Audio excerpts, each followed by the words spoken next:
Un amant fait la cour où s'attache son cœur, unquote. Molière.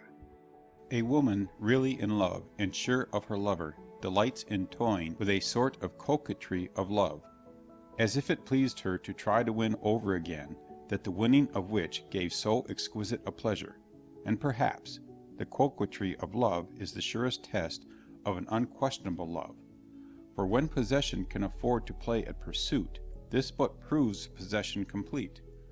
Sometimes an assumed love will resort to the pretty tricks of a real one, in order to assure its object, or to reassure itself.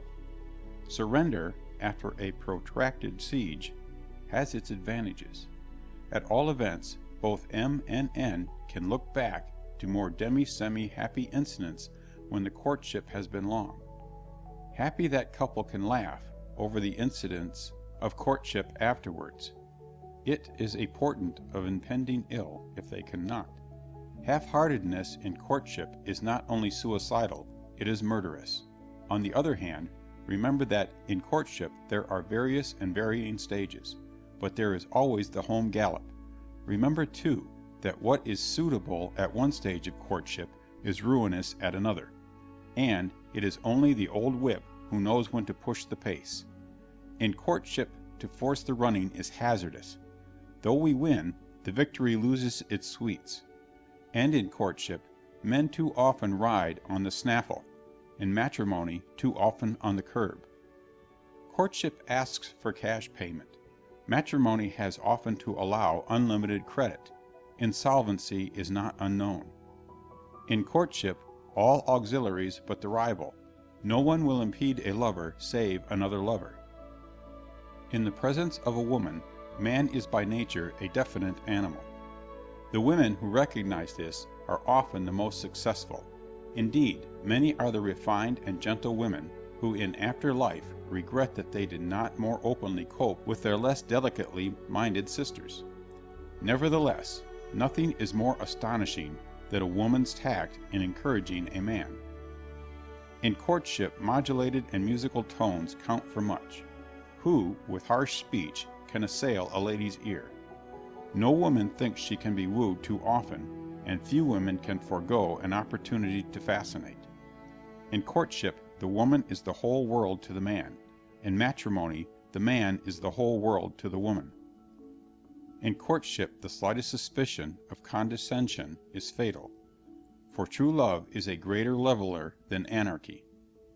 In courtship, the wooer to the wooed is, in Juliet's phrase, the god of her idolatry. In matrimony, he is lucky if he is the idol of her deity. It is a question which is the sweeter, a spontaneous courtship, or one that has sprung from friendship. In a spontaneous courtship, there is all the charm of novelty. In a courtship that has grown out of affection, there is all the truthfulness of friendship. But friendship and courtship are two totally distinct things. In courtship, men and women meet on the flowery, thorny common of love. In friendship, men and women invite each other over to their respective plots. So, a friend will show a friend all over his domain. A lover can but point out to the lover the flowers and thorns which grow in the soil to which they are both strangers. It is an open question whether in matters pre-matrimonial the mode of the French is not preferable to that of the Anglo-Saxon, whether, that is, prudence and prevision are not more certain hairbangers of matrimonial happiness than are impulse and passion. The French couple, when wedded, are virtually strangers. The Anglo-Saxon have already together enacted some scenes of the matrimonial drama, yet it is an open question also whether a more durable domestic affection is not built up from the pristine foundation of total ignorance than from that of a partial acquaintanceship. The American Elizabeth Peterson, before she became Madame Jerome Bonaparte, could write, "I love Jerome Bonaparte, and I prefer to be his wife, were it only for a day, to the happiest union." The continentalized Madame Jerome Bonaparte, 26 years after she had ceased to be Miss Elizabeth Patterson, could write, "Do we not know how easily men and women free themselves from the fetters of love, and that only the stupid remain caught in these pretended bonds?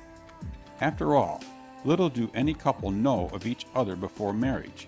Besides, does a delightful romance envelop the nuptials of strangers?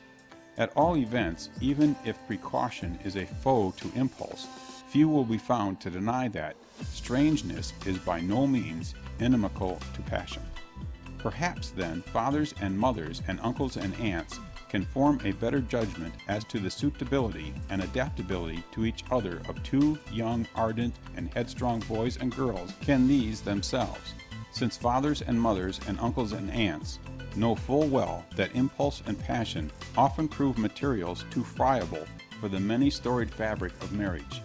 At all events, the French mode of contracting a marriage precludes the possibility of perilous and precocious affairs of the heart. Perhaps the mistake that ardent and headstrong boys and girls make is in thinking that impulse and passion are the keys of paradise. Their elders know that impulse and passion are sometimes the keys of purgatory. Prudence and prevision are not keys to any supernal or infernal existence. They are merely guidebooks to a terrestrial journey. At all events, it is significant that, which might be added as a lemma, widows rarely choose unwisely. Over that much bethought of, much surmised about thing, a proposal of marriage, every young woman weaves a preconceived halo of romance, but in 19 cases out of 20, a proposal is either unexpected or disappointing. That is, many a girl has almost held her breath with anxiety as she saw the great question coming, then almost cried with vexation at the way it came. For often, either the wrong man proposes or the right man proposes stupidly. The woman looks for ideal surroundings, a dramatic situation, and impassioned and poetic utterance. Usually, the man seizes a commonplace opportunity and stutters. Probably, the ideal proposal occurs only in novels. And yet, perhaps, after all, the real proposal is more complimentary to woman than is the ideal. At least perhaps the aberration and obfuscation of the man is proof, once, one, of her potency, and two, of his sincerity. Did man keep his head, and woman be quite so sure of his heart? Yet it may be that in these matters woman is liable to err, since rarely, if ever, does a woman's heart run away with her head. When it does, the momentary bliss of unreasoning emotion. Yet woman does right to keep her head, for almost every woman's happiness depends upon what she does with her heart, unless indeed she elects to go through life homeless, childless, and unespoused. For though it is the wife that makes the home, it is the man who must provide for it. And since man, by nature, is probably nomadic and polygamic, not his to debate whether to give rein to emotion. Woman, by nature, is in far different case. For the sake of her child, woman must bind the nomad to herself. Accordingly, it is woman who is the true agglutinator and civilizer of society.